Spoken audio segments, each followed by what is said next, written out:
l'ICP du mois. Si tu ne l'atteins pas, descends et attire les zombies. La compagnie ne garde pas les tirs au flanc. Mademoiselle, ne me mettez pas une mauvaise note. L'entrée de votre quartier est bloquée par des centaines de zombies. Mon scooter ne peut pas passer. Au début, personne ne prenait les zombies au sérieux. Jusqu'à ce que tout le monde réalise que le KPI du patron était de survivre chaque jour, et que les délais de livraison étaient devenus jamais. Le jour du mariage, les lumières étaient chaudes, entourées de fleurs. Je me tenais sur le tapis rouge en robe de mariée, j'ai toussé légèrement, le sourire de tout le monde s'est figé. Pas de gêne, mais de la peur. Il faut la mettre en quarantaine immédiatement. Mon fiancé Damien m'a attrapé la main violemment. Son autre main couvrait hermétiquement son nez. Ses yeux étaient terrifiés, ma meilleure amie Isabelle tenait ma robe de mariée. Elle aussi se couvrait le nez. Son visage était pâle. Chloé, écoute. Va en quarantaine. On ne te fera pas de mal. Mon fiancé, ma meilleure amie, sans aucune explication, m'ont traîné dans un débarras au bout du couloir de l'hôtel. La porte s'est verrouillée de l'extérieur. J'ai frappé frénétiquement à la porte.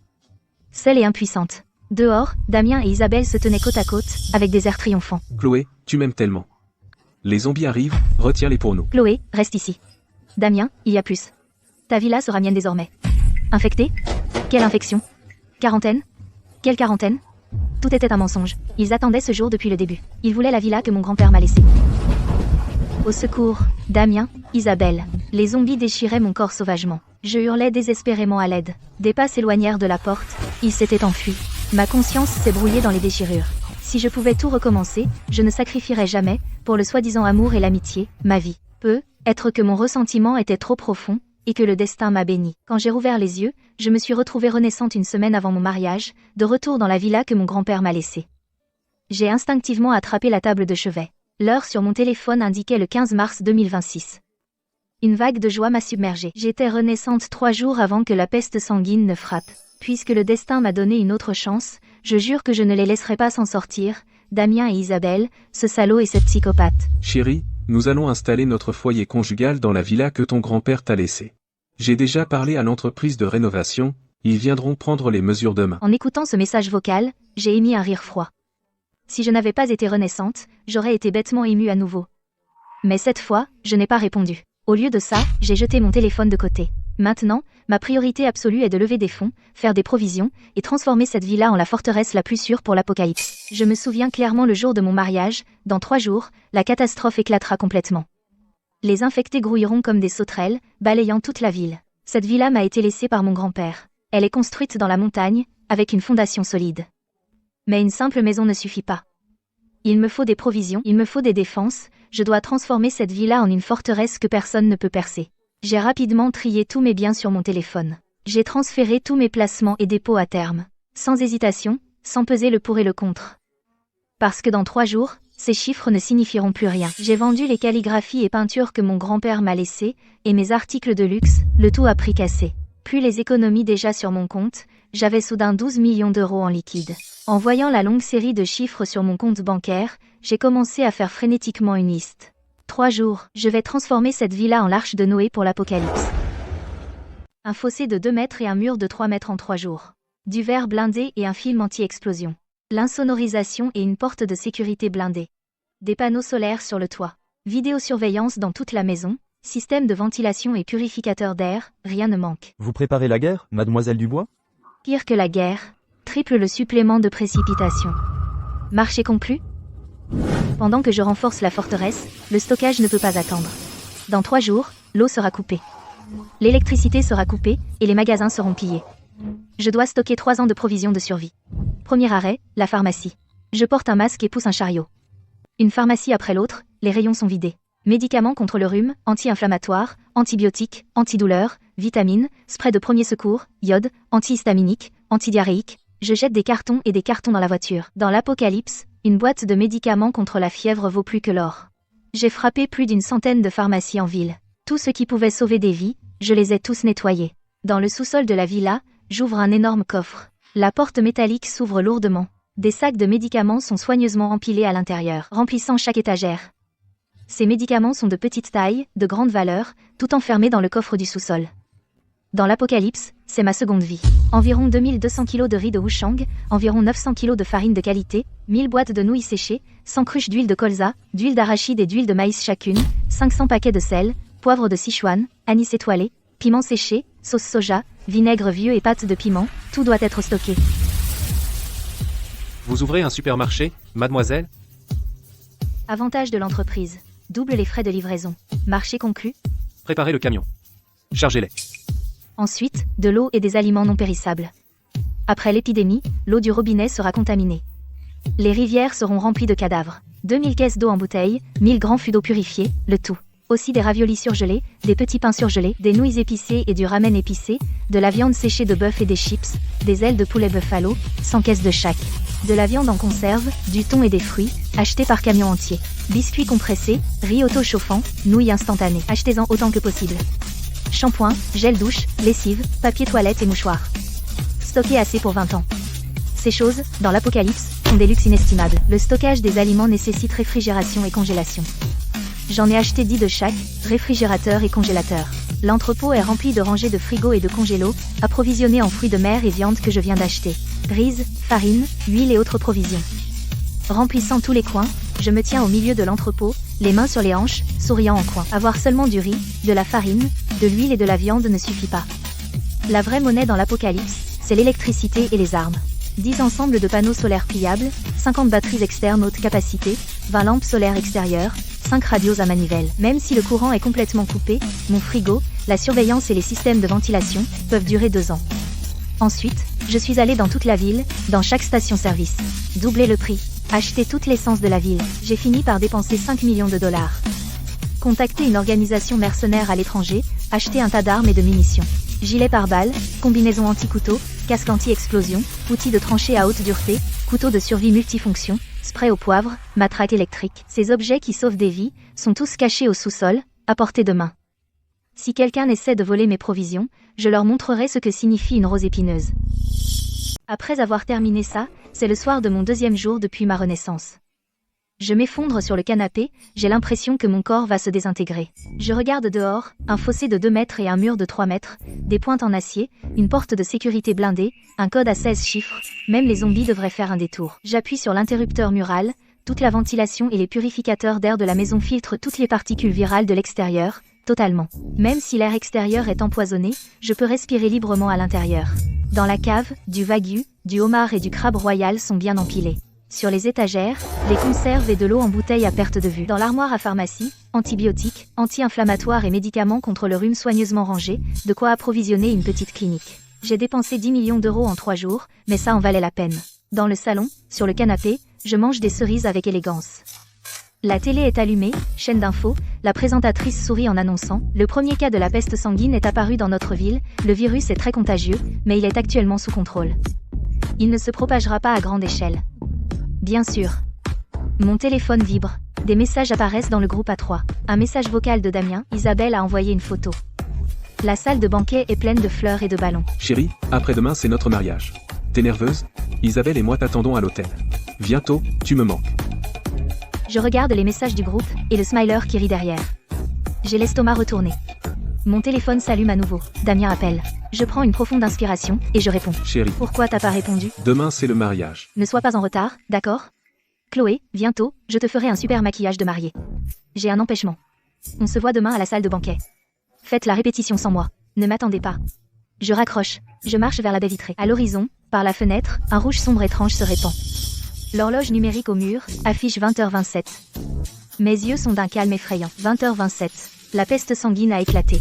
12 heures plus tôt que dans ma vie précédente, mon téléphone vibre frénétiquement sur la table basse. Des messages de Damien. Chérie, il y a du brouillard dehors, une couleur bizarre. L'hôtel dit qu'ils vont se confiner. Tu vas bien là, va? Je sors un steak de qualité supérieure neuf du congélateur. Je le coupe en tranches épaisses et les pose sur le grill, le charbon est rougeoyant. Quand le bœuf touche le grill, ça grésille, la graisse éclate, l'arôme emplit instantanément toute la pièce. J'attrape une tranche de steak, croustillante dehors, tendre dedans, et je la mets dans ma bouche. Croustillant et tendre, le gras parfumé déborde. Chaque bouchée est un festin pour les papilles. Je prends une gorgée de vin rouge, en levant le verre lentement et délibérément. À ma renaissance, le rideau de la vengeance s'est levé. Je veux voir, face au virus, aux zombies et à la fin, combien de temps le soi-disant véritable amour de Damien et Isabelle peut durer. Bientôt, le monde extérieur sera celui des zombies, mais ma forteresse est solide comme un roc, le meilleur est à venir. La peste sanguine est là. Mais je vis mieux que tout le monde. Un steak de premier choix avec un verre de Cabernet Sauvignon. L'arôme du vin et du steak. Je ne troquerai ça pour rien au monde. L'écran de surveillance sur le mur montre toute la villa clairement. Tout est clair pour l'instant. Dans un rayon de 500 mètres, aucun infecté, aucune âme qui vive. Mais je sais que c'est le calme avant la tempête. Mon chéri, où es-tu? Isabelle et moi avons quitté l'hôtel. Les rues sont remplies d'infectés.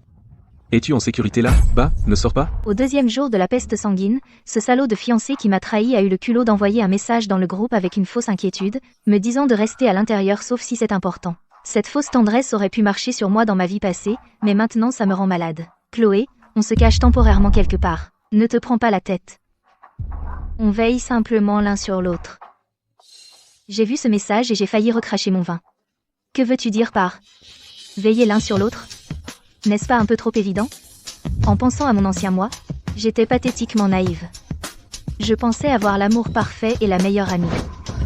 Je n'avais aucune idée qu'ils s'étaient déjà alliés pour se servir de moi comme d'un distributeur et d'un tremplin.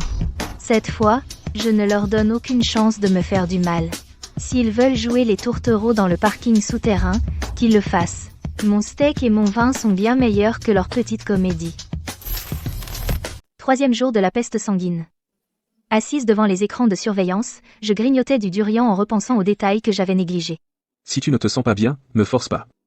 Allez, bois le temps qu'il est chaud. Dans ma vie précédente, chaque fois qu'Isabelle disait qu'elle ne se sentait pas bien, Damien arrivait toujours au moment parfait pour lui apporter un chocolat chaud fumant. Il était plus rapide qu'un livreur. Voici un cola glacé.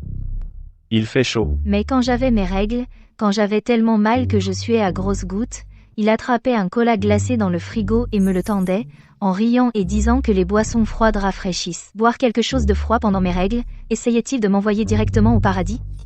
Ces détails insignifiants avaient en réalité révélé leur trahison depuis longtemps. J'étais tellement stupide et aveugle à l'époque. Dehors, le ciel était noir comme de l'encre renversée.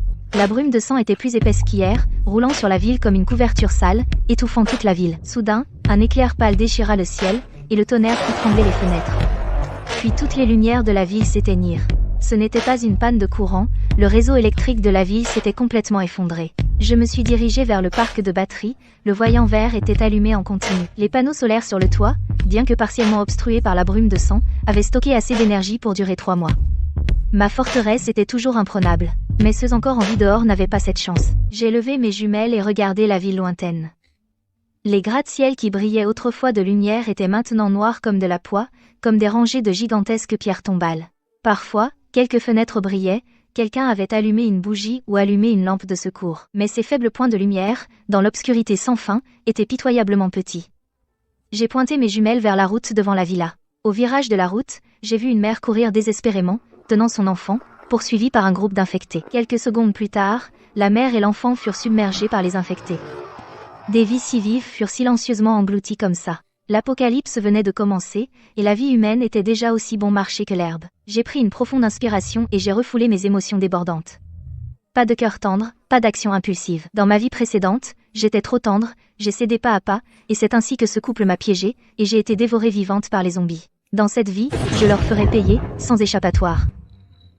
Je retourne vers l'écran de surveillance et m'assois. Je prends mon téléphone. L'écran s'allume. Le signal est toujours affiché sur l'écran. Ce sont des alertes de réseaux sociaux et d'actualité. Info, le développement du vaccin progresse. Un titre choquant, il y a 10 minutes. Le titre est choquant. Au 3e jour, plusieurs villes sont tombées. Les mesures de confinement ont échoué. La propagation des infectés est plus rapide que prévu. Les experts exhortent les citoyens à se confiner chez eux. Ne sortez pas. Heureusement, Internet fonctionne encore. J'ai parcouru des vidéos courtes. Les centres commerciaux et supermarchés sont presque pillés. La laideur de la nature humaine a éclaté. Les gens se battent physiquement pour une bouteille d'eau. Certains forcent les maisons pour piller les provisions dans le chaos. D'autres mendient humblement de la nourriture et sont chassés violemment. Dans les commentaires, il y a du sarcasme et des moqueries. Jubilation, désespoir et lamentation. Toutes sortes d'attitudes. Les hôpitaux sont depuis longtemps débordés. En seulement 2 jours, le nombre officiel d'infections sanguines a dépassé les 100 000. Les décès ont dépassé les 8 000. Ces chiffres donnent la chair de poule. Et tout le monde sait que les chiffres réels sont bien plus élevés.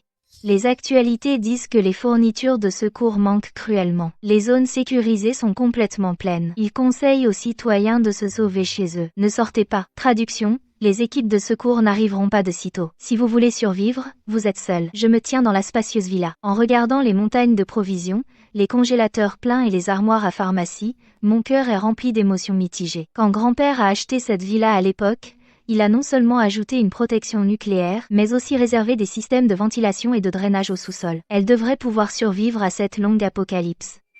La dimension de poche que j'ai éveillée juste avant ma mort dans ma vie antérieure, environ 200 mètres cubes, toutes ces choses peuvent y être emballées et emportées. 3e jour de l'épidémie de la peste sanguine, les infectés ont déferlé comme des sauterelles, engloutissant toute la ville. Et en tant qu'élue renaissante, j'ai déjà stocké des provisions, renforcé la forteresse, et je suis maintenant allongée dans mon lit à la villa en banlieue, en attendant l'apocalypse. Je suis fatiguée, il est temps de dormir. Mais la paix est toujours brisée en un instant. C'est l'appartement qu'on louait avant. Il est complètement envahi maintenant. Les couloirs sont pleins d'infectés. Ils sont sortis par les fenêtres pour s'enfuir cette nuit. Chérie, on n'a nulle part où aller. Il y a des infectés partout. On se dirige vers ta villa maintenant. Je suis retournée dans ma ville natale pour prendre des affaires. Je suis coincée aussi, je ne peux pas rentrer pour l'instant. Que tu sois chez toi ou non, il faut qu'on se mette à l'abri. On est presque à la porte maintenant. En voyant ce message, mon cœur a fait un bond. Il est tombé tout au fond. Aussitôt, une vague de regret m'a glacé de la tête aux pieds. Dans ma vie antérieure, j'avais donné un double des clés à Isabelle. Ils disent qu'ils sont à la porte. Ils seront là d'une seconde à l'autre. Je dois vérifier la porte d'entrée tout de suite. Je me suis dépêchée de descendre le couloir jusqu'à l'entrée principale. Je me suis accroupie et j'ai regardé par le Judas.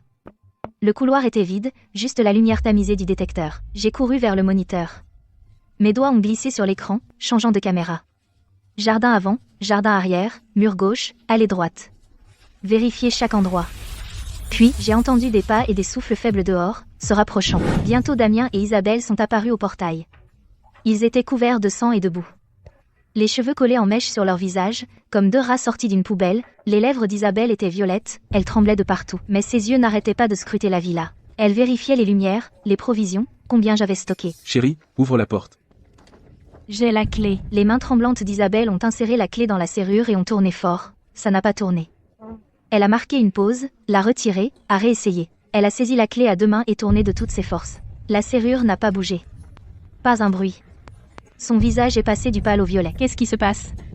Cette serrure ne s'ouvre pas. Attends, la première chose que j'ai faite quand je suis revenue à la vie, c'était de remplacer toutes les serrures de la maison par des portes de sécurité blindées. La clé d'Isabelle date de ma vie antérieure. Comment pourrait-elle l'ouvrir? Je me faisais juste peur toute seule. Cette serrure oublie sa vieille clé, même si un serrurier se pointait, sans le nouveau code et l'empreinte, il ne pourrait pas la crocheter. Et tout ce que j'ai à faire, c'est m'asseoir et profiter du spectacle. Damien voit que la porte ne s'ouvre pas. Il arrache les clés. Il essaie encore 2 fois. Son visage devient rouge, il manque de casser la clé. La porte ne bouge toujours pas. Elle a changé la serrure. Elle est allée changer la serrure. Chloé, qu'est-ce que tu veux dire? On est venu chez toi pour se réfugier. Tu ne nous laisses même pas entrer. Je t'ai donné les clés moi-même dans la vie précédente. Ça fait du bien, hein? La porte ne s'ouvre pas dans cette vie. Chloé, si tu n'ouvres pas maintenant, je défonce cette putain de porte. Il ramasse un tuyau en acier quelque part. Il le balance sur la porte de sécurité comme si sa vie en dépendait. Le bruit du métal contre le métal déchire la nuit. Mais oublie de casser la porte, il n'y a même pas une bosse sur la porte. Plus de 500 livres de porte de sécurité blindée. Et elle a une barre de verrouillage à l'intérieur. Même un camion ne pourrait pas l'enfoncer. Et il s'attend à ce qu'un tuyau pourri la défonce. Rêve toujours. Arrête de frapper, économise tes forces. Elle ne l'ouvrira pas. C'est de ta faute. Elle a dû découvrir qu'on l'a piégée. Sinon elle ne nous aurait pas enfermés dehors. Me blâmer? Qui a dit qu'après le mariage, on trouverait un moyen de mettre la maison à ton nom? Qui a dit qu'elle était naïve et au cœur tendre? Facile à duper. Et maintenant tu rejettes la faute sur moi? Les deux commencent à se disputer devant le portail.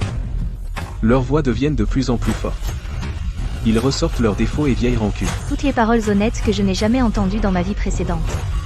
Maintenant elles sortent les unes après les autres. Donc la confiance entre eux ne vaut pas grand-chose finalement. Au milieu de leur dispute animée, le rugissement des infectés vient de loin. Isabelle ferme immédiatement la bouche. Damien se tait aussi. Tous les deux, sans un mot, se recroquevillent dans un coin du porche, blottis l'un contre l'autre. Il y a quelques instants ils se blâmaient mutuellement, mais dès qu'ils entendent les infectés, ils se serrent immédiatement l'un contre l'autre. Je secoue la tête. Je coupe le son de l'écran de surveillance. Je me sers une tasse de café. Leur affection, une fois que personne ne regarde, n'est que manigance et suspicion. Ce genre d'amour faux est vraiment écœurant. Devant la villa, la température nocturne ne cesse de baisser. Ne cesse de baisser.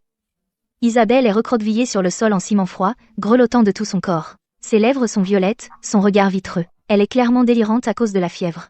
Damien, le cœur brisé, la prend dans ses bras, l'enveloppant dans sa dernière veste. Le médicament est juste là. Mais pourquoi devrais-je la sauver? Lui donner le médicament? Dans ma vie antérieure, elle ne m'a laissé aucune issue. Si seulement je n'avais pas largué le directeur à l'époque, celui qui profite de sa villa maintenant ce serait moi. J'étais tellement aveugle. Me mettre avec un loser comme toi. Isabelle, tiens bon encore un peu. La fièvre va peu être tombée bientôt. Dès que tu es stable, on ira à l'hôpital. On tient encore un peu, d'accord? Damien était toujours si élégant et raffiné devant moi, doux et poli. Je ne l'ai jamais vu aussi pitoyable, comme un chien rampant. Je pourrais me gifler. Qu'est-ce que j'ai bien pu lui trouver? Son numéro ou sa pauvreté? Sur la vidéo de surveillance, Isabelle n'apprécie pas du tout.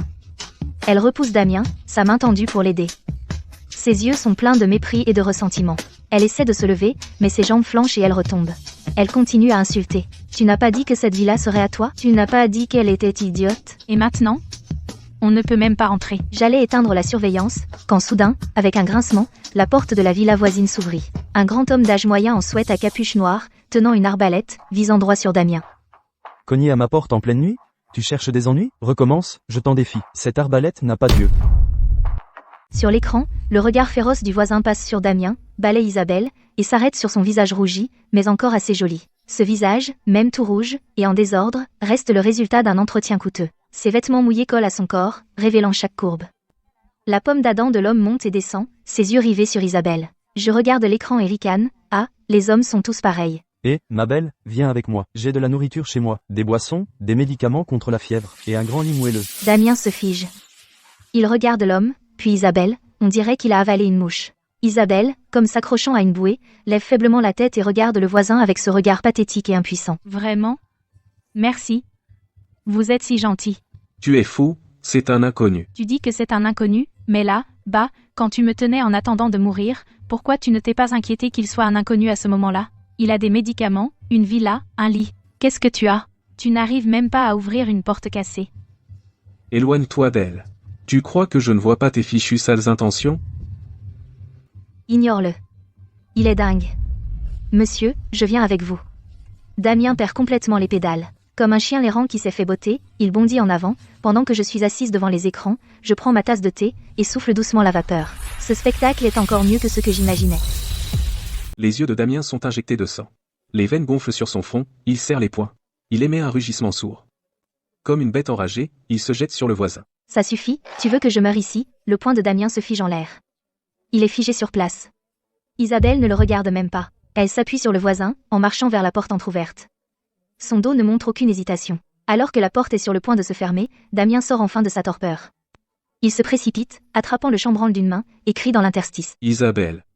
Sors d'ici. Il y a des zombies partout dehors, tant que je peux survivre, c'est tout ce qui compte. Tu n'as pas dit que tu m'aimais? Alors dégage de là, ne crois pas que tu peux me chercher. Dehors, Damien s'effondre seul dans l'obscurité. Je fixe l'écran, en regardant son état pitoyable. Je n'éprouve aucune sympathie, seulement la satisfaction d'avoir enfin évacué la colère que j'ai retenue pendant 2 vies, un sentiment de soulagement. Bientôt, une forte odeur de viande émane de la porte du voisin. La pomme d'Adam de Damien bouge. Son estomac gargouille, il n'a pas mangé depuis un jour et une nuit.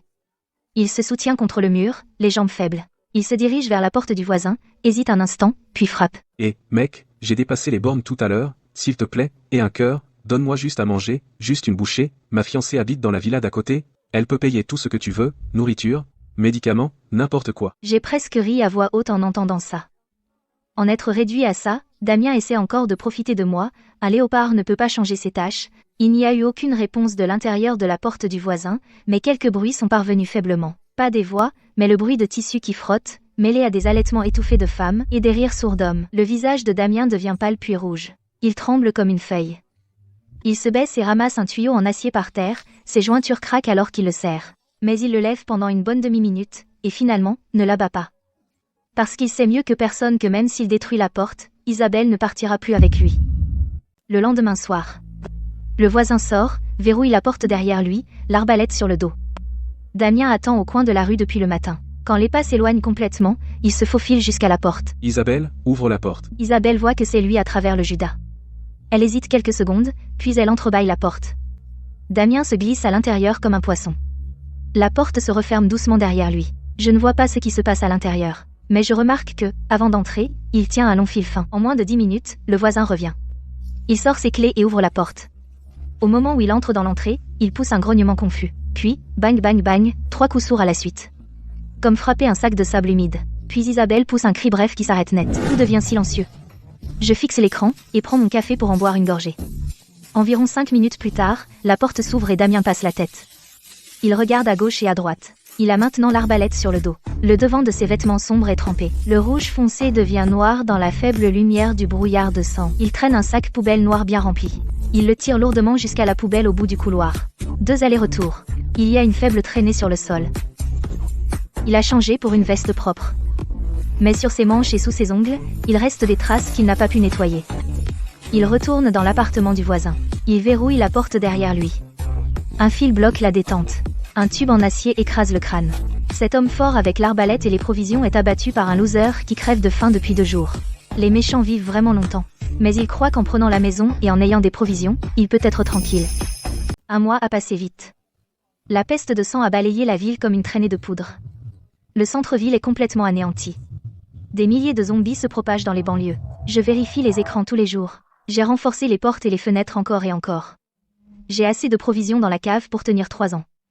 Quant à ces 2-là à côté, HMF. Le voisin n'a jamais stocké beaucoup de nourriture de toute façon. Au mieux, assez pour une personne pour 2 mois. Mais Damien et Isabelle? Ils n'ont jamais su ce que signifiait économiser.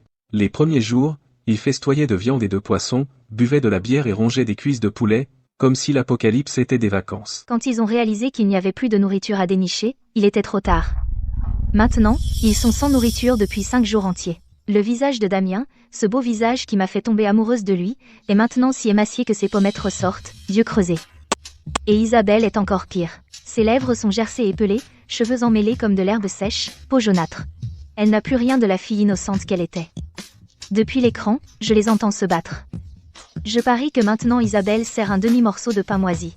Il est couvert de moisissures vertes. Mais elle le tient si fort que ses jointures blanchissent, comme si c'était sa bouée de sauvetage. Les yeux de Damien sont rivés sur ce pain, comme un chien errant qui n'a pas mangé depuis des jours. La seconde suivante, il bondit et arrache le pain. Il fourre le tout dans sa bouche, avalant sans même mâcher. Isabelle se fige un instant. Puis, comme un chat dont on a marché sur la queue, elle crie. Tu voles même du pain moisi? Es-tu seulement humain? Reste-t-il un humain dans ce monde? Quand tu es parti avec ce type, pourquoi n'as-tu pas pensé à si tu étais humaine à ce moment-là? Isabelle tremble de rage, attrape une canette vide par terre et la lance.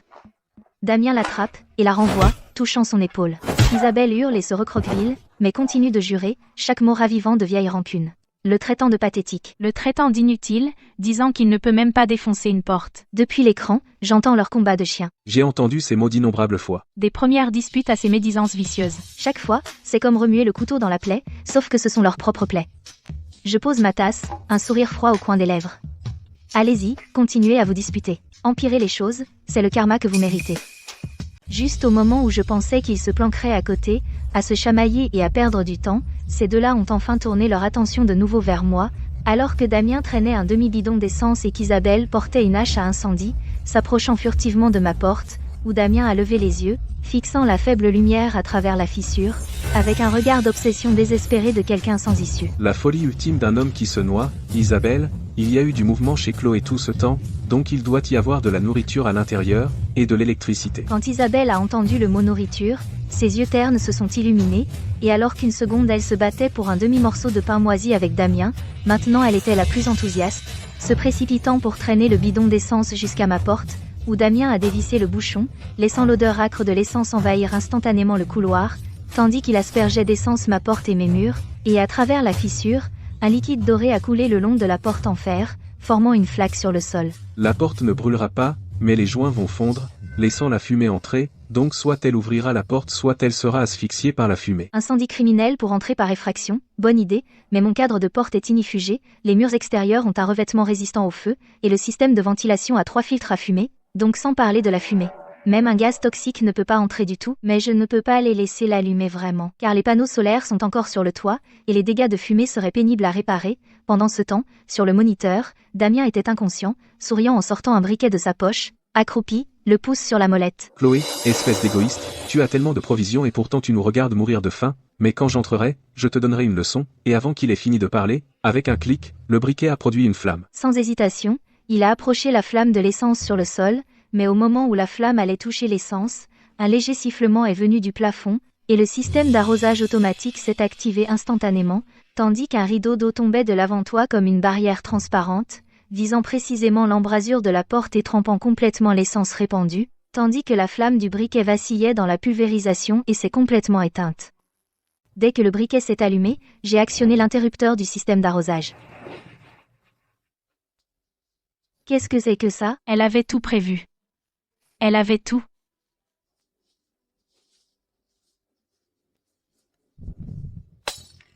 Je me tenais derrière la porte, en regardant tout à travers la caméra microscopique. Je n'ai pas pu m'empêcher de rire sous cap. Ces deux-là n'abandonneront pas tant qu'ils ne se heurteront pas à un mur. Damien s'est retourné et a attrapé la hache d'incendie, l'a serrée fort, et a frappé la serrure de toutes ses forces. Quand la lame a rebondi, elle n'a laissé qu'une fine marque blanche sur la serrure. Il a frappé à nouveau, et elle a encore rebondi, laissant une marque rouge sur sa paume après le troisième coup. Une légère tache est restée sur la poignée. Il a jeté la hache, haletant lourdement, et a traîné un pied de biche depuis la pièce voisine. Il a calé le pied de biche dans l'interstice de la porte, en transférant tout son poids dessus, en forçant de toutes ses forces. Mais la porte n'a pas bougé. Je n'arrive pas à croire que cette foutue porte ne s'ouvre pas. Une fois, 2 fois, 3 fois. Crac. Le pied de biche s'est cassé en deux. Damien a jeté le morceau cassé avec colère, et a attrapé une masse pour défoncer la serrure directement. Boum, boum, boum. Un bruit métallique sourd a résonné dans le couloir, comme un glas, mais ils le sonnaient pour eux-mêmes. Je me suis adossé au mur derrière la porte, bras croisés, en regardant négligemment le moniteur. La hache d'incendie n'a pas pu la briser, le pied de biche n'a pas pu la forcer, et la masse n'a pas pu la défoncer. Leur mouvement désespéré était en fait assez effrayant, mais c'est tout. Une porte de sécurité blindée de 250 kilos que même un camion ne pourrait pas défoncer. Avec ces outils de merde, ils perdraient leur temps même s'ils y passaient jusqu'à demain. 1 heure plus tard, Damien s'est finalement arrêté. La masse pendait à son côté alors qu'il allaitait pour reprendre son souffle. Isabelle s'est effondrée sur le sol, son expression passant de la colère au désespoir. Prenez votre temps. J'ai tout mon temps pour vous. Les coups à la porte reprennent, mais ils ont beaucoup ralenti. Chaque coup est lourd d'épuisement et de désespoir. Je suis debout dans la cave. Mon regard parcourt la rangée de boutons sur le panneau de contrôle. Finalement, il s'arrête sur un que je n'ai jamais utilisé, un bouton rouge. Ce système a été installé à l'origine pour les zombies. Les réservoirs sont remplis d'un mélange de piment, de moutarde et d'alcool industriel, une solution de protection maison. Une fois activé, il pulvérise un brouillard qui couvre un rayon de 50 mètres. Pour les humains, c'est comme plusieurs gaz lacrymogènes superposés. Effet cumulé. Je prends une profonde inspiration. Puis j'appuie. Des 4 coins du toit, un brouillard blanc dévale comme une cascade, engloutissant instantanément toute l'entrée de la villa. Qu'est-ce que c'est que ce truc? C'est le spray de protection de ma maison. Pour les invités non invités comme vous, plutôt efficace, hein? Damien relève la tête brusquement, les yeux rouges comme un lapin, le visage couvert de larmes et de morve, les cheveux plaqués sur le front en mèche humide. Il foudroie la caméra du regard, les dents serrées, la voix rauque et venimeuse. Chloé, tu vas mourir d'une mort misérable. Je suis déjà morte une fois. Et je me porte plutôt bien maintenant.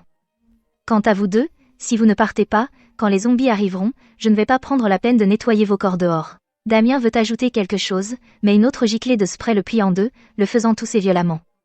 Isabelle ne va pas beaucoup mieux non plus. Je me cale dans mon fauteuil, savourant leur état pitoyable sur l'écran, argent bien dépensé. Devant l'écran de surveillance, je me retourne, mon doigt survole le bouton rouge du système de défense automatisé. Si j'appuie, la clôture haute tension à l'extérieur s'activera instantanément, quiconque touche ma porte sera électrocuté et brûlé. Mais je m'arrête, parce que sur le flux infrarouge en bas à droite, une masse dense de silhouettes sombres apparaît. L'odeur persistante de décomposition du voisin, combinée au bruit de Damien qui défonce la porte, devient un phare pour les infectés. Dehors, Damien lève un marteau. Il s'apprête à frapper la serrure à nouveau. Isabelle attrape soudain sa manche.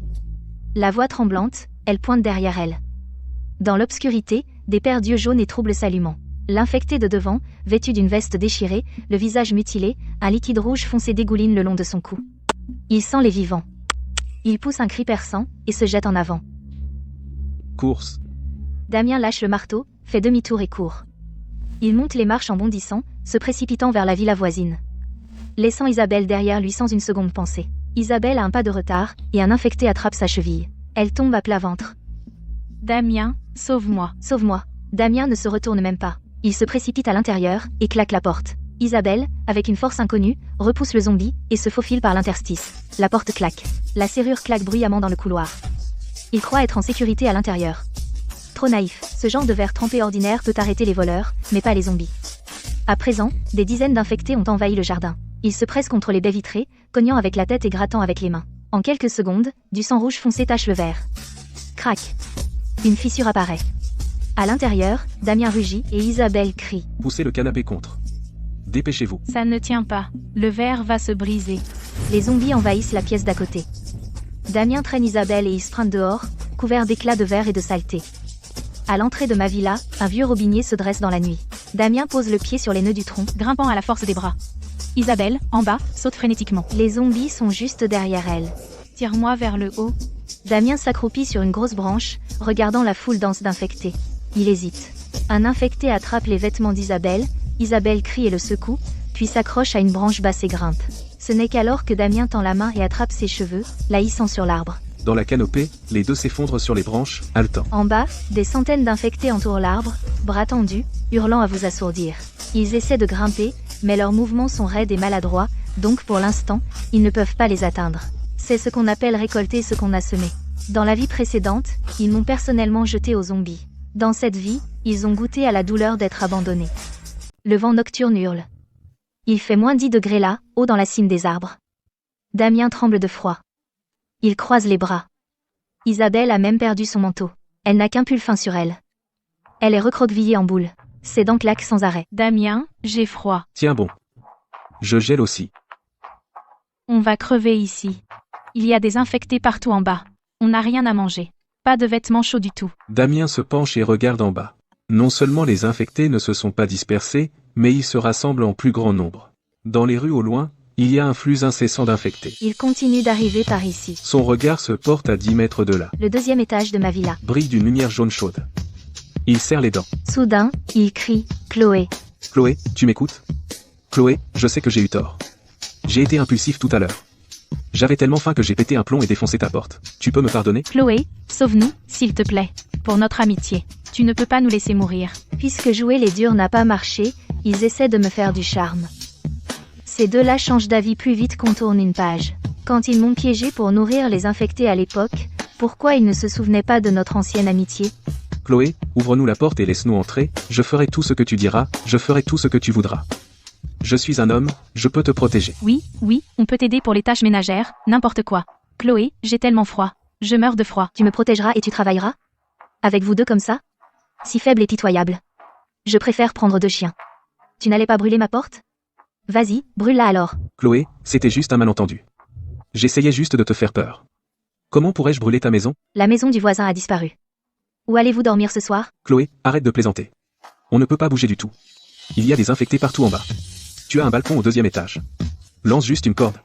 On peut traverser avec. Le balcon n'est pas loin de ce grand arbre. Si je lançais une corde, il pourrait vraiment grimper. Tant pis pour vous. Pourquoi je vous sauverais? On est fiancés. Chloé, je t'ai toujours aimé. Isabelle m'a juste séduit, c'est tout. Je ne l'aime pas du tout. Damien, c'est des conneries. C'était toi depuis le début. C'est toi qui as dit le premier que Chloé était ennuyeuse, et tu as dit que tu ne voulais plus rien avoir à faire avec elle. Si ce n'était pas à cause de toi, Chloé ne serait pas si en colère contre moi. Tu m'as frappé. Tu m'as frappé seulement pour lui faire plaisir.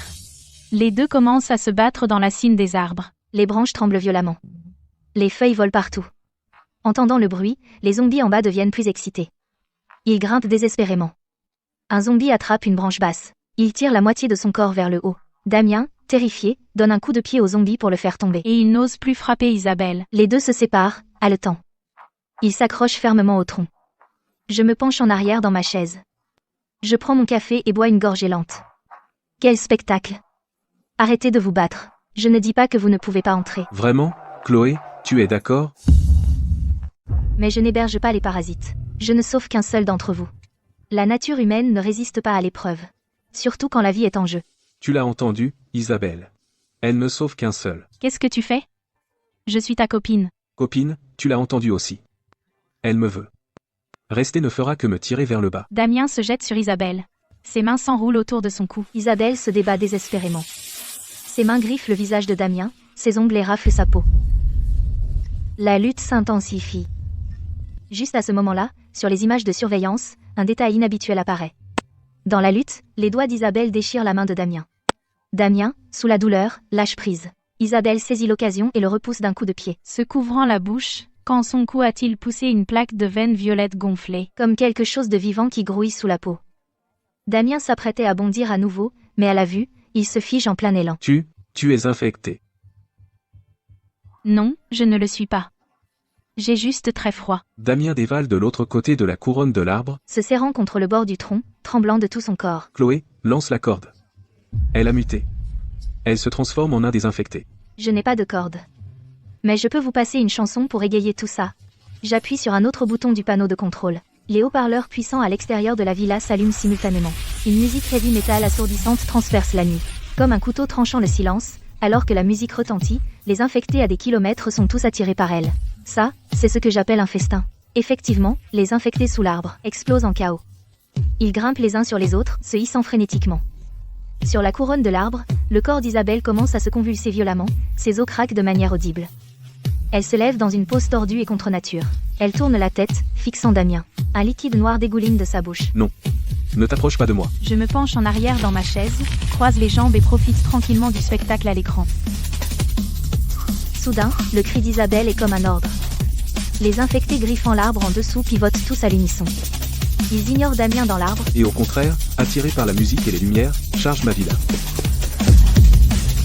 Isabelle avait muté en infectée. Elle a vu les lumières de la villa allumées. Elle a donné un grand coup dans le tronc d'arbre. Comme un boulet de canon, elle a jailli. Elle a percuté en plein mon balcon du 2e étage. Heureusement que ce verre est de qualité militaire. Elle aurait pu taper toute la nuit sans laisser une marque. Puis des centaines de zombies ont déferlé, enjambant leur propre mort, essayant de défoncer ma porte d'entrée. J'ai actionné l'interrupteur de la clôture électrique. Des arcs bleus crépitaient sur le porche. Des dizaines de zombies ont été carbonisés sur le coup. L'air s'est rempli d'une odeur âcre de brûlé. Mais ceux derrière n'ont jamais appris à reculer. Les carbonisés sont devenus des marches. La horde a bloqué portes et fenêtres du rez-de-chaussée. Des bruits sourds provenaient des murs extérieurs. Là, haut dans l'arbre, Damien tremblait comme une feuille, comme un insecte épinglé sur une branche. Je me suis calé dans mon fauteuil. J'ai croisé les jambes et j'ai regardé le spectacle calmement. À ce rythme, il pourrait tambouriner jusqu'au nouvel an prochain, et il n'ébranlerait toujours pas le mur. J'allais éteindre l'écran et aller dormir. Mais là, je me suis figé. Mes doigts ont volé sur le clavier. J'ai ouvert les caméras du sous-sol et les données des capteurs. Puis le scan géologique environnant. Sous la villa, la couche rocheuse autrefois solide présentait de grandes zones creuses. Ces cavités étaient remplies de signaux thermiques rouges, comme une fourmilière dérangée. Le virus du sang infectait non seulement les humains, mais aussi les créatures souterraines. Ils se reproduisaient et creusaient comme des fous sous terre, transformant les fondations en un nid de guêpes géants. La structure du sol commençait à s'effondrer. Cette villa n'est plus sûre. Nous devons partir dès que possible. Je me rasassis devant le panneau de contrôle et sortis un vieux poste radio à ondes courtes du compartiment caché. C'est du matériel militaire que papa a laissé derrière. Il peut communiquer sans station de base. C'est chiant à utiliser, mais c'est fiable. J'ai passé beaucoup de temps avant l'apocalypse à apprendre à m'en servir, et maintenant ça m'a enfin été utile. Papa, tu m'entends? Chloé, c'est toi?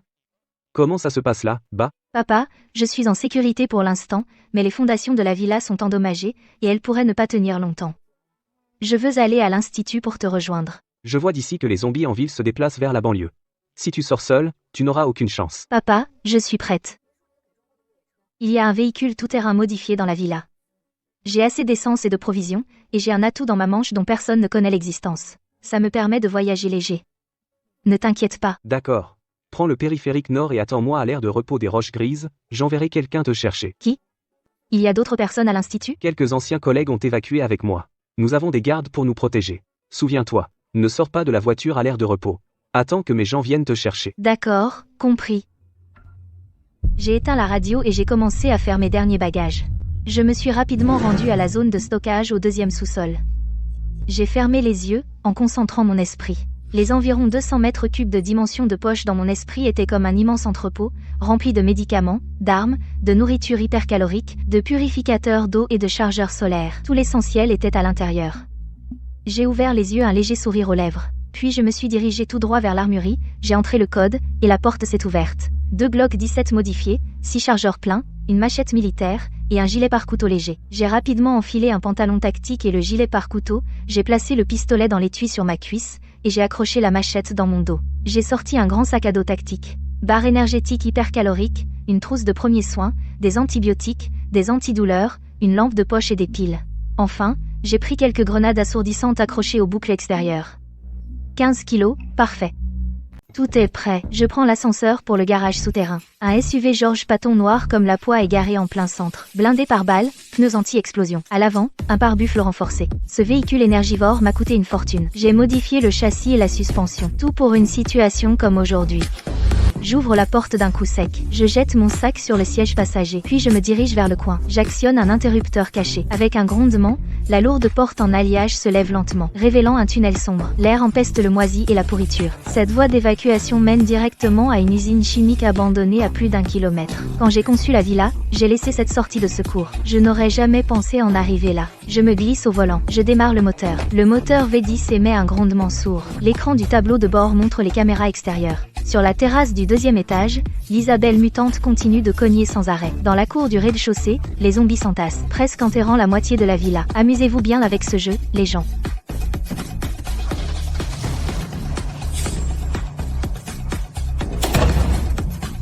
Dès que mon SUV a pris l'autoroute, dans le rétroviseur, une silhouette en lambeaux était juste sur mes talons. Damien, venu de nulle part, a déniché une moto cabossée et a fait une embardée juste derrière moi. La moto brinque-ballait sur les nids de poules, sur le point de se désintégrer, mais il gardait une main sur l'accélérateur et serrait un cocktail Molotov dans l'autre, son chiffon déjà allumé. La flamme dansait sauvagement dans le vent. Son visage n'était que folie et rage, comme un chien errant acculé. J'ai jeté un coup d'œil dans le rétroviseur et j'ai ricané, essayé de brûler ma voiture, avec ce peu d'alcool. Ça ne peut même pas traverser mon verre blindé. Mais le laisser approcher trop près serait problématique. J'ai remonté la vitre et j'ai mis le pied au plancher. Dans le rétroviseur, cette silhouette engloutie par la fumée devenait de plus en plus petite, jusqu'à disparaître dans un nuage de poussière. Je ne l'ai pas tué. Pas par pitié, mais parce que le laisser en vie est pire que la mort. Dans ce monde envahi de zombies et coupé de tout approvisionnement, sans nourriture, sans essence, et sans abri, il ne survivra pas plus de quelques jours. J'ai détourné le regard, j'ai serré le volant, les yeux fixés des deux côtés de la route devant moi. Des voitures abandonnées, et des zombies errants défilaient. Quelques-uns ont essayé de me poursuivre, mais je les ai vite semés. Le SUV quitte la banlieue et entre sur la route principale de la ville. La scène devant est encore plus choquante. La ville autrefois animée n'est plus que silence de mort. Les gratte-ciels se dressent comme des tombes géantes, sous un ciel gris. Les rues sont jonchées de voitures abandonnées, des bus renversés, du verre brisé. Et de temps en temps, un cadavre de zombie en décomposition. L'air est lourd de l'odeur de pourriture et de brûlé. Je conduis prudemment, slalomant entre les obstacles, même si j'ai ma dimension de poche et mes armes. Dans l'apocalypse, les vivants sont souvent plus dangereux que les zombies. Soudain, plusieurs phares aveuglants apparaissent devant. Quelques 4S4 et pick-up modifiés déboulent en sens inverse. Des projecteurs montés sur les toits, avec des grilles en fer et des pointes, ils foncent vers moi, c'est une bande de pillards. Dans l'apocalypse, posséder des véhicules comme ça rend souvent un grand groupe très dangereux. Ils tuent et pillent. Ils ne reculent devant rien. Je me baisse immédiatement. Et j'éteins mes phares. J'essaie d'utiliser un bus abandonné sur le bord de la route, pour me cacher, mais leur projecteur m'a déjà repéré. Une voix forte et arrogante résonne dans le haut-parleur. Elle résonne dans les rues vides. Arrête-toi là, devant. Remets tes provisions. Et on te laissera vivre. Je serre le volant. Un sourire froid se dessine au coin de ma bouche. Tu veux me braquer? Il faudra voir si tu vivras assez longtemps pour en profiter. Je ne m'arrête pas. J'appuie à fond sur l'accélérateur, je tourne le volant brusquement. Le SUV fonce dans une ruelle étroite. De vieux immeubles résidentiels des deux côtés. La rue est assez large pour une seule voiture, ce qui limite parfaitement leur avantage numérique. Dans le rétroviseur, plusieurs véhicules modifiés sont à chaud. Le rugissement des moteurs, comme une meute de loups poursuivant leur proie. Sur le toit du premier pick-up se tient le chauve, tenant une arbalète artisanale, visant mon pneu arrière. Je fais une embardée. Le SUV dérape dans une autre ruelle. Le carreau d'arbalète effleure le pare-choc arrière. Et se plante dans le mur. Je ne peux pas les affronter de front. Je suis seul. Ils sont au moins 7 ou 8. Je dois utiliser le terrain pour les semer. En conduisant, je fouille la boîte à gants du passager et attrape des herses. Des obstacles préparés à l'avance. Tirer la goupille et les jeter par terre pour crever les pneus. Je baisse la vitre. J'attends le bon moment. Et je jette une herse. Clac, clac. La herse atterrit sur la route. Rebondit 2 fois. Le conducteur du pick-up derrière moi ne la voit manifestement pas. La roue passe directement dessus. Bang, le pneu avant gauche éclate, le pick-up fait une embardée violente. Et percute un poteau électrique. De la fumée noire s'élève du capot. Les véhicules derrière freinent brusquement. Le chaos éclate. Le chauve tombe du toit, jurant à plein poumon. Je ne regarde pas en arrière, j'accélère et je sors de la ruelle à toute vitesse, et je regagne l'autoroute. Le moteur rugit. Les pneus crissent. Dans le rétroviseur, les phares des pillards s'estompent au loin. Ce n'est que le début. Il reste encore des centaines de kilomètres, qui sait combien de dangers m'attendent. Mais quoi qu'il arrive, je dois rejoindre mon père vivant. La route devant devient plus large. La ligne d'horizon de la Une vie main sur le disparaît volant, dans le je saisis rétroviseur. mon Mon téléphone sur le siège passager. J'appuie sur le bouton d'appel. Papa, je suis sur l'autoroute maintenant. Je devrais atteindre l'aire de repos des Roches Grises dans un jour. D'accord, Chloé, pendant que tu es sur la route, sois particulièrement prudente. Je raccroche. Je prends une profonde inspiration. Après toute une nuit de conduite intense, le ciel commence enfin à s'éclaircir. Au loin, je vois le panneau pour l'aire de repos des Roches Grises. Je suis la voiture que papa a arrangée. Je conduis le long de routes de montagnes sinueuses, en passant par des collines basses. Le chemin de montagne est accidenté. Du gravier et des branches mortes rendent chaque pas prudent. 2 heures plus tard, j'arrive enfin à la base de recherche où travaille papa. Mes parents m'attendent déjà à la porte. Chloé, ma chérie, tu es enfin de retour. Maman, papa, C'est tellement bon que tu sois de retour. Entrons d'abord. Ce n'est pas aussi chic que notre maison en ville, mais on a travaillé dur sur la rénovation. C'est sûr pour l'instant. papa me conduit le long d'un long couloir, jusqu'à un dortoir aménagé. La pièce est petite, mais impeccablement propre. Il y a un lit superposé en métal avec une couverture épaisse. Sur la table de nuit, il y a une lampe et quelques vieux livres. Il y a une petite cheminée dans le coin, et le feu brûle vivement, crépitant et éclatant, réchauffant toute la pièce. Tu as tellement maigri. Tu as dû vivre des moments difficiles en chemin. Tu as faim? Laisse-moi te préparer de la bouillie chaude. Papa, ferme tous les rideaux du couloir. Je veux te montrer quelque chose. Papa avait l'air perplexe, mais il a rapidement étalé dans le couloir et attiré les lourds rideaux occultants. Une fois qu'il a vérifié que portes et fenêtres étaient bien fermées, j'ai fermé les yeux, concentré mon esprit, et j'ai doucement agité ma main droite. Sur le sol du salon, plusieurs grandes caisses de provisions sont apparues de nulle part. Un autre geste, et d'autres objets sont apparus par terre. Des légumes et fruits frais, du brocoli vert jade, des tomates rouges vifs, 2 caisses de cerises d'un rouge foncé brillant, suivies de divers steaks de qualité supérieure, côtelettes d'agneau et homards de Boston sous vide. Enfin, 3 grands congélateurs sont apparus, alignés proprement contre le mur. Quoi? Qu'est-ce qui se passe? Chloé? Tu fais de la magie? Papa, c'est la capacité spéciale que j'ai acquise pendant l'apocalypse. J'ai une dimension de poche d'environ 200 mètres cubes. Tous les biens de notre famille, et les provisions que j'ai accumulées ces derniers mois, sont tous là, dedans. Je ne pouvais pas tout sortir sur la route, mais maintenant que je suis à la maison, je n'ai plus à le cacher. C'est l'apocalypse. Tu peux encore trouver des produits frais comme ça? Ma chérie, qu'as-tu vécu? Maman, je n'ai pas souffert. J'ai tout stocké à l'avance, à partir de maintenant, on n'a plus besoin de se priver. On peut manger tout ce qu'on veut. On va vivre mieux que tout le monde pendant cet apocalypse. D'accord, d'accord. Si tu sors encore des affaires, il n'y aura plus de place dans la maison. Ce soir, je te prépare des travers de porc braisé, du homard cuit à la vapeur. Et du brocoli sauté. Maman, on peut faire un barbecue? Bien sûr, barbecue, tout ce que tu veux. Papa, j'ai autre chose à te montrer. Il les a tous déménagés. Papa s'est précipité vers les réfrigérateurs avec les étiquettes de bioproduits. Il s'est accroupi, les mains tremblantes. Il a ouvert les cartons un par un. Chaque carton, ses yeux s'illuminaient. Sa voix devenait de plus en plus excitée. Chloé, comment savais-tu que j'en avais besoin? Dans ma vie passée, tu m'as dit que le plus grand goulot d'étranglement dans le développement du vaccin était le manque de ses fournitures. Cette fois-ci, je suis allée en ville à l'avance, j'ai visité toutes les entreprises de fournitures biotechnologiques, et je les ai achetées pour toi. Assez, plus qu'assez. Avec ces fournitures, le vaccin peut être prêt en un mois, Chloé. Tu n'as pas seulement sauvé notre famille, tu sauves toute l'humanité. Papa, j'ai juste fait ce que je pouvais. Le reste dépend de toi. Ne reste pas là à fêter ça. Laisse la petite manger d'abord. Oui, mangeons d'abord. Avec les provisions de ma dimension de poche, la qualité de vie de notre famille à la base a grimpé en flèche. Dehors, les autres s'entretuent pour une demi-moitié de pain moisi. Mais nous, on se fait un fondu au coin du feu. Trempe ça dans la sauce sésame. Ouah, ce n'est pas survivre à l'apocalypse. C'est vivre comme un roi. Il faut accélérer le développement du vaccin. Il a posé ses baguettes et est retourné au labo. Depuis que les réactifs biologiques de ma dimension de poche sont arrivés, il est comme une autre personne. Il passe plus de 10 heures par jour au labo. Chloé, viens voir ça. Ce lot a un niveau d'anticorps super élevé. On peut commencer les essais sur animaux la semaine prochaine. Une vague de chaleur m'a envahi. D'un simple mouvement de pensée, j'ai sorti 2 boîtes de milieu de culture de ma dimension de poche, et une boîte de préparation enzymatique. Et je les ai posées sur le banc. Papa, ça suffit, j'en ai plus si tu veux. Ça suffit. Laisse le reste à ton papa. Le lendemain, pour assurer la sécurité, nous avons surélevé les murs de la base de 2 mètres. Nous les avons surmontés de verre brisé. Nous avons creusé des pièges sur l'unique chemin menant à la montagne. Papa a aussi déniché des alarmes infrarouges et les a installées. C'est isolé ici, mais on ne peut pas baisser la garde. C'est la règle des reins pour survivre à l'apocalypse. Le soir, on s'entasse tous sur le canapé à regarder une comédie. On rit à en pleurer. Voir mes parents si heureux, je ressens une immense satisfaction. Le plus grand sens de la renaissance n'est pas la vengeance. Pas l'accumulation de provisions, mais protéger ceux que j'aime dans l'apocalypse. S'assurer qu'ils mangent bien, aient chaud et riant sans souci.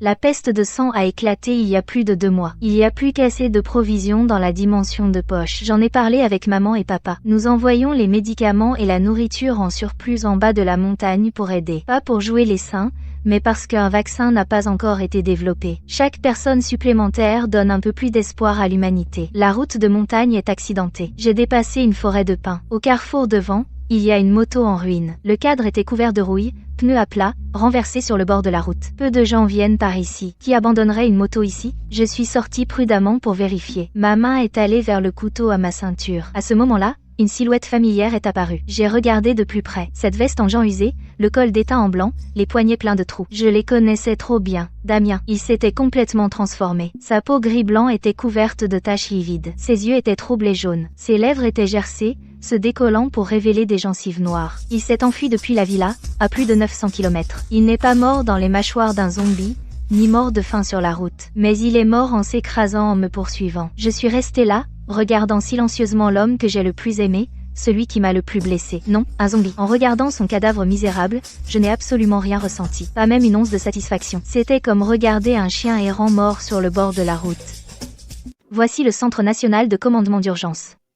12 mois après l'éclosion de la peste sanguine, le tournant pour l'humanité est enfin arrivé. Le vaccin contre la peste sanguine que mon père a développé, après d'innombrables tests et après avoir été jugé sûr, commence enfin à sauver ce monde brisé. Je vais à la fenêtre et arrache les planches clouées dessus. J'ouvre grand les lourds rideaux de protection. L'épais brouillard qui enveloppait le ciel de la ville pendant une année entière est enfin percé par la lumière du soleil tant perdu. On a réussi. Il y a encore une faible odeur de décomposition, mais les puissants rayons UV du soleil éliminent le virus restant. Au loin, les rugissements autrefois terrifiants des zombies ont complètement cessé. Les jours les plus sombres sont enfin terminés. Le printemps est vraiment là. Ce n'est pas seulement le printemps du calendrier, c'est le printemps dans tous nos cœurs, un printemps de renaissance et d'espoir.